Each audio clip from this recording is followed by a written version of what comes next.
Okay, so let's get right into it. Your Honda's throwing a P0344 code, and you need to figure out what's going on. Well, you've come to the right place. We are going to break down exactly what that code means and give you a super clear plan to get it fixed. Yep, I know the feeling. That check engine light pops on and you just feel your stomach drop a little bit, right? You're wondering, okay, what's really wrong and is this going to be a huge pain to fix? But look, you've already taken the most important first step. You pulled the code, P0344. I know, it sounds super technical, but don't sweat it. We're going to clear up all the confusion right now and show you exactly what to do next. So, first things first, what is your car actually trying to tell you with this P0344 code? Let's decode this thing. So, at its heart, P0344 is all about a communication problem.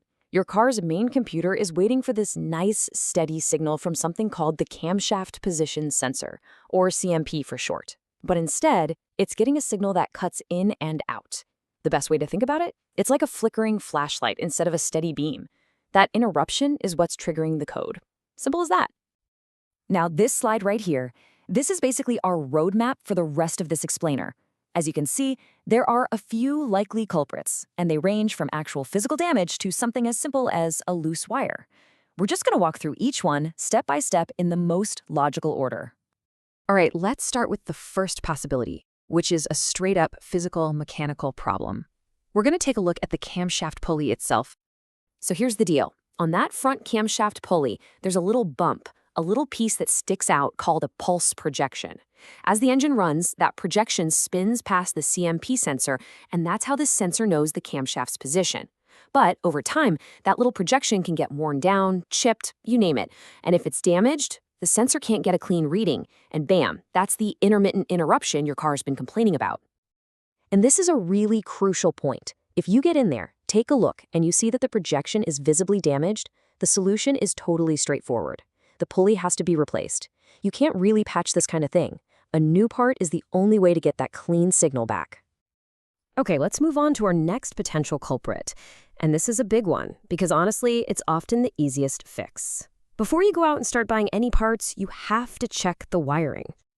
You see, that signal from the CMP sensor has to travel all the way to your car's brain, the Powertrain Control Module, or PCM. Any loose or corroded connection, whether it's at the sensor itself, at the computer, or even at the main engine and body grounds, can mess up that signal just as bad as a broken part. So, your action plan here is super simple. Go to those 4 spots we just listed. First, just use your eyes. Look for any gunk, corrosion, or frayed wires. Second, give each connection a little tug.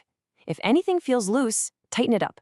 Seriously, you might solve the entire problem right then and there, and it won't have cost you a penny. Okay, so what if the pulley looks perfect and every single connection is clean and tight?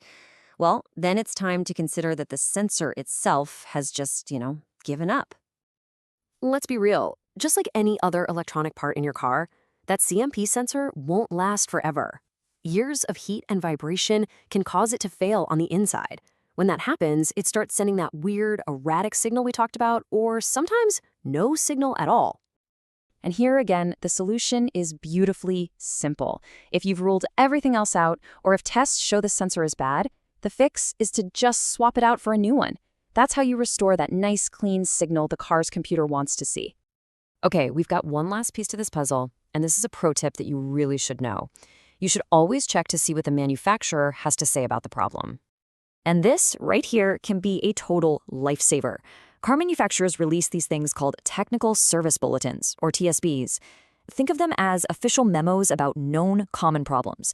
And for this specific code, Honda put out TSB 09042. You should always look these up. It might have an updated repair procedure, a redesigned part, or some diagnostic shortcut that you won't find anywhere else. So let's just do a quick recap of our game plan. P0344 means there's a problem with the camshaft sensor's signal. So first, you check the physical pulley. Then you make sure all the electrical connections are solid. If those 2 things look good, you start to suspect the sensor itself is the problem. And all along the way, you remember to check for that service bulletin. And I want to be really clear about why this is so important. Ignoring a P0344 code isn't just about turning off an annoying light. A bad camshaft signal can mess with your engine's timing. That means you could get worse performance, worse gas mileage, and you could even be putting long-term strain on your engine. Fixing it now is really about protecting your car. So there you have it. You've got a logical, step-by-step plan. You know the possible causes, you know the order to check them, and you know exactly what to look for. The only question left is, where are you going to start? What's your first check going to be?